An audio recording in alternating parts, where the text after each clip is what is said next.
ಅಮ್ಮ ತಮಗೂ ಕೂಡ ಹೊಸ ವರ್ಷದ ಶುಭಾಶಯಗಳು. ಏನು ಹೇಳ್ತೀರಮ್ಮ? ಹೊಸ ವರ್ಷದ ಬಗ್ಗೆ ಏನು ಹೇಳೋದು, ಎಲ್ಲರೂ ಆಲ್ಮೋಸ್ಟ್ ಕಾಯ್ತಾ ಇರ್ತೀವಿ ಹೊಸ ವರ್ಷ ಅಂದಾಗ ಎಲ್ಲ ಸ್ನೇಹಿತರು ನೆಂಟರಿಷ್ಟು ಎಲ್ಲ ಸೇರಿಕೊಂಡು. ಬಟ್ ಇವತ್ತು ನಮ್ಮ past G S D. Balu sir ನಮ್ಮನ್ನು ಇನ್ವೈಟ್ ಮಾಡಿದ್ದಾರೆ. ಅದರಲ್ಲಿ ಏನೇನು ತರಕಾರಿಗಳು ಎಲ್ಲ ಅದ್ದೂರಿಯಾಗಿ ಮಾಡಿದ್ದಾರೆ ಸರ್.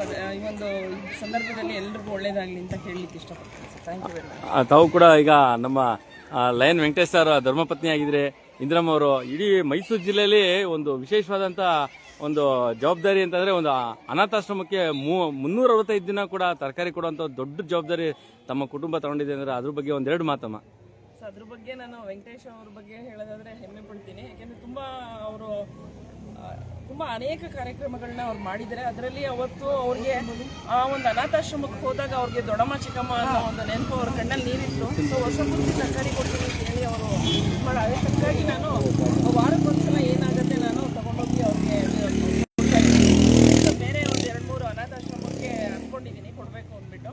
ಸೊ ಇದೆಲ್ಲ ಯಜಮಾನ್ರು ಒಂದು ಥ್ಯಾಂಕ್ ಯು. ಹಾಗೇನಮ್ಮ ಈಗ ಈ ವರ್ಷದ ವೆಂಕಟೇಶ್ ಸರ್ ಬಹಳ ಜವಾಬ್ದಾರಿಯಿಂದ ಎಲ್ಲ ಗವರ್ನರ್ ಒಂದು ಶಿಪ್ನ ಕೂಡ ಮುಗಿಸಿದ್ದಾರೆ.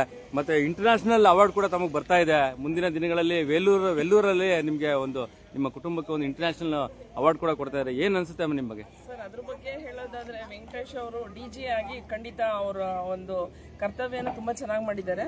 ಆ ಕರ್ತವ್ಯಕ್ಕೆ ಚೆನ್ನಾಗಿ ಮಾಡಿದ್ದಾರೆ ಅನ್ನೋದಕ್ಕೆ ಪ್ರತಿ ಕ್ಲಬ್ನೂ ವೆಂಕಟೇಶ್ ನಮಗೆ ಒಂದೊಂದ್ಸಲ ನಾವು ಮನೇಲಿ ಮಾತಾಡ್ಕೊಳ್ತಾ ಇರ್ತೀವಿ. ಪ್ರತಿ ಕ್ಲಬ್ನೂ ಅವ್ರ ಬಗ್ಗೆ ಹೆಮ್ಮೆ ಪಡ್ಕೊಂಡು ಅವರ ದುಡ್ಡನ್ನು ಸಹ ನೋಡೋದಲ್ಲಿ ತುಂಬಾ ತುಂಬಾ ತುಂಬಾ ಚೆನ್ನಾಗಿ ಅವರು ಒಂದು ಈ ವರ್ಷನ ಎಲ್ಲ ಪ್ರತಿ ಕ್ಲಬ್ನು ಮಾಡಿದ್ದಾರೆ. ಸೊ ಅದಕ್ಕೆ ಅನಂತ ವಂದನೆಗಳನ್ನ ಅರ್ಪಿಸ್ತೀನಿ ಸರ್ ನಮ್ಮ ಅಲಯನ್ಸ್ ಕ್ಲಬ್ ಮೆಂಬರ್ಸ್ಗೆಲ್ಲ. Thank you.